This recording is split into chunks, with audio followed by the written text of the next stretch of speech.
Ahmed Mohamed, who is Muslim, says he just wanted to show off his simple invention. My hobby is to invent stuff. Oh, it's a clock I built over the weekend. And the clock was made in a metal case, a metal box, and I put the circuit board in there with the digital display in there with it. So I brought my clock to school, and my teacher thought that it was a threat to her because it just, in her eyes, it looks suspicious. And I put it in place, and I showed my teacher, and it got to the point where I was arrested. It was really easy. I wanted to show her something small at first, but they took a wrong point of it, and they thought it was a bomb, so I got arrested for a hoax bomb. A lot of these details that the family and he has provided to you were not shared with us yesterday in any way. He was very much less than forthcoming.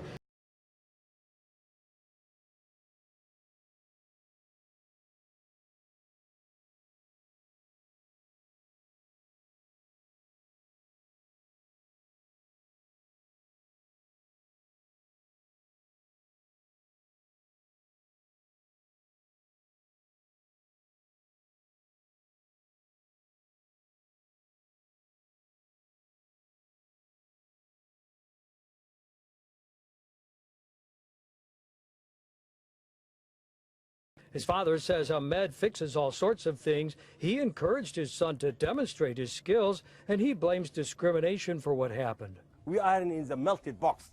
We are in the greatest country. We need this trouble not to hinder us.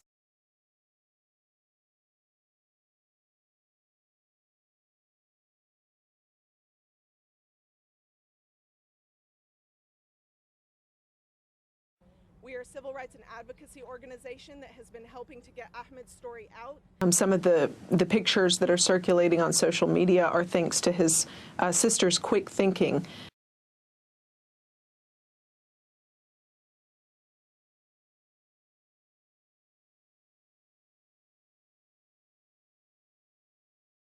His father, Mohamed Al-Hassan Mohamed, will now say a few words. Assalamu alaikum. My name is Mohamed Al-Hassan Mohamed, the father of Ahmed Mohamed. You are here 6 hours, maybe 8 hours, some of you, since yesterday. When there is something wrong, they stand and rise up. What happened to our son? It is a sign to go forward, to fix the law, to punish who did the mistake. Everybody is doing a mistake. Nobody is perfect. But this is America. We need to make the amendment to the law. We need to renew. We need to reform. We need to...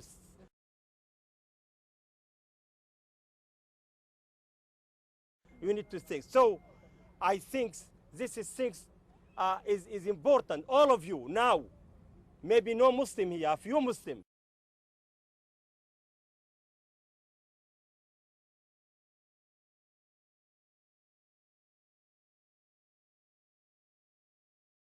So I will introduce now Linda, and she will update us with regards to the legal situation.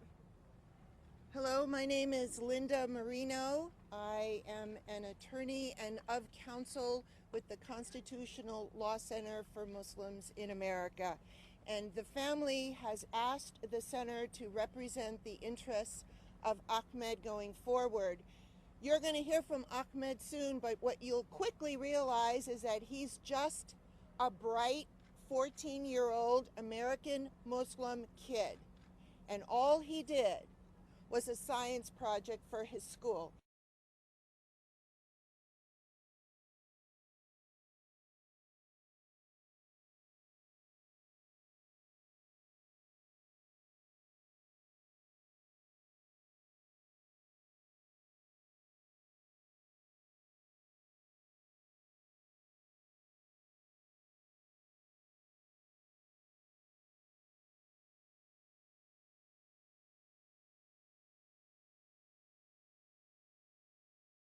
The device causing alarm when it alarmed in another class.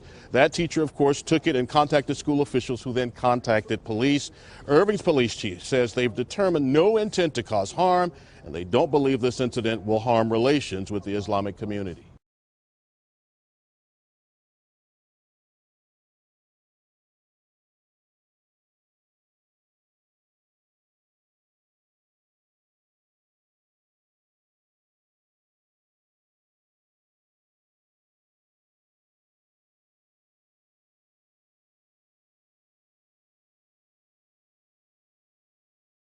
I closed it with a cable.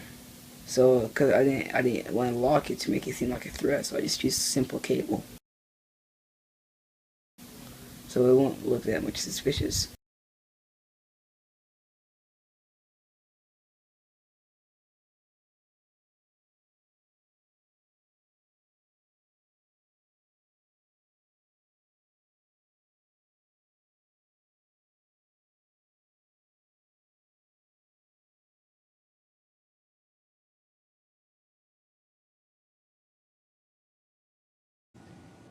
Did you show it to a teacher first?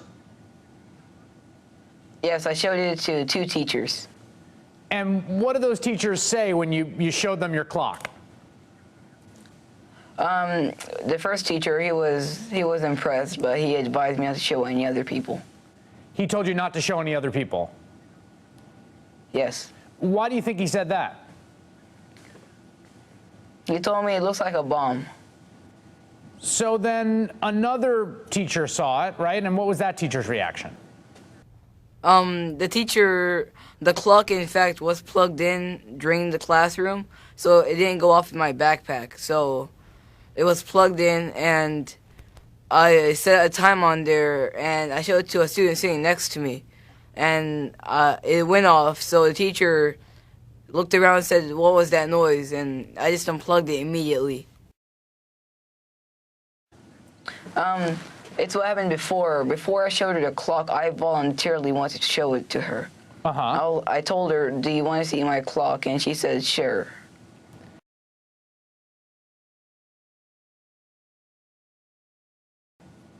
So you put this together, you bought parts and put it together in your room, is that right?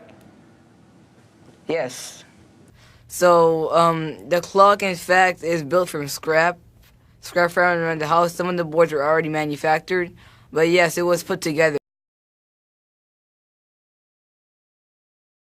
An interrogation room in your school? It's a school resources room. I call it the interrogation room because that's where I got interrogated.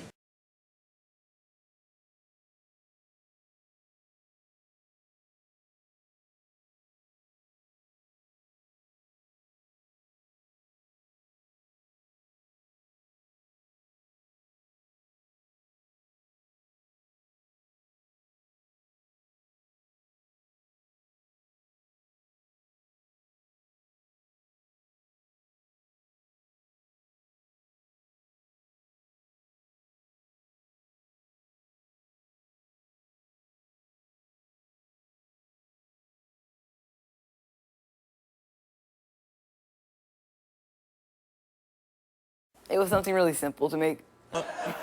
How long did it take you to make that bomb? I mean, it looks like a pretty complicated explosive device. Around 10 or 20 minutes.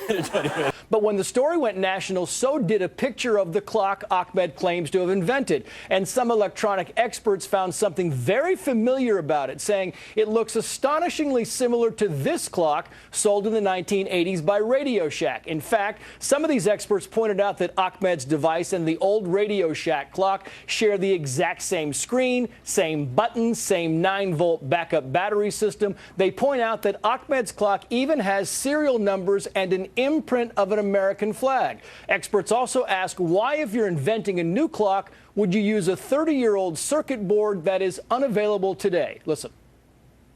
I see no evidence that this is any creation in it whatsoever, and that there was any modification or any even assembly of anything to have made things out of a kit, for example. This is simply taking a clock out of its case. I'm going to introduce Khalid Hamida, who's going to speak on behalf of the Muslim community in North Texas. Assalamu alaikum. Stay right here next to me. On behalf of all Muslims, we're not here to point fingers either at the teacher or the police department.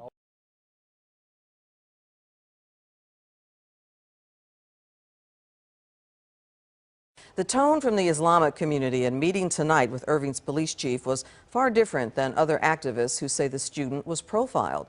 Fox 4's Brandon Todd was there with more on how the meeting went. Brandon. Well, Clarice, there are prayer services happening right now, but earlier in the evening, in a back room, in private, the police chief met with Islamic leaders here locally in a meeting that both sides characterized as positive. Police Chief Larry Boyd, alongside Irving Islamic leaders, emerged from a closed-door meeting inside the Islamic Center of Irving.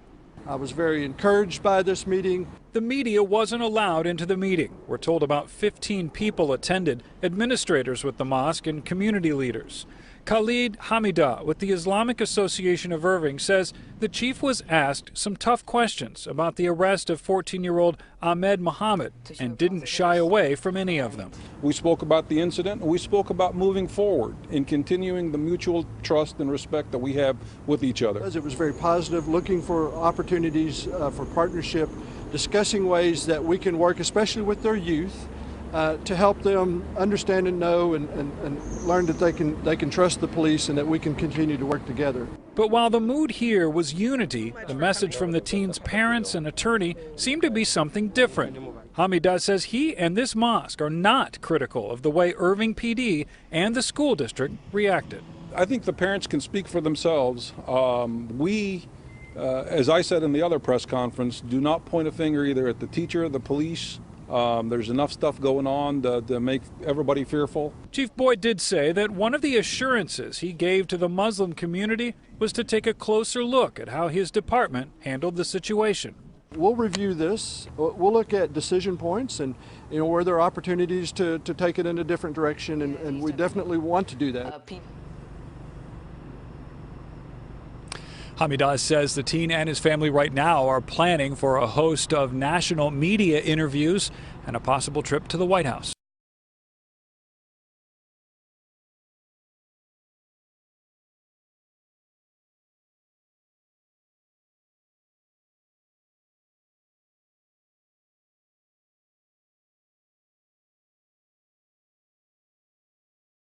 Was it a little cool to be arrested? I mean, it does give you a little street cred back in it. It was kind of cool.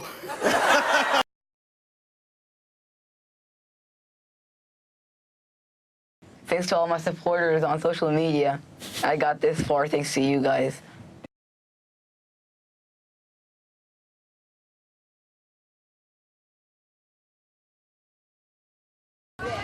14-year-old AHMED MOHAMED is a star.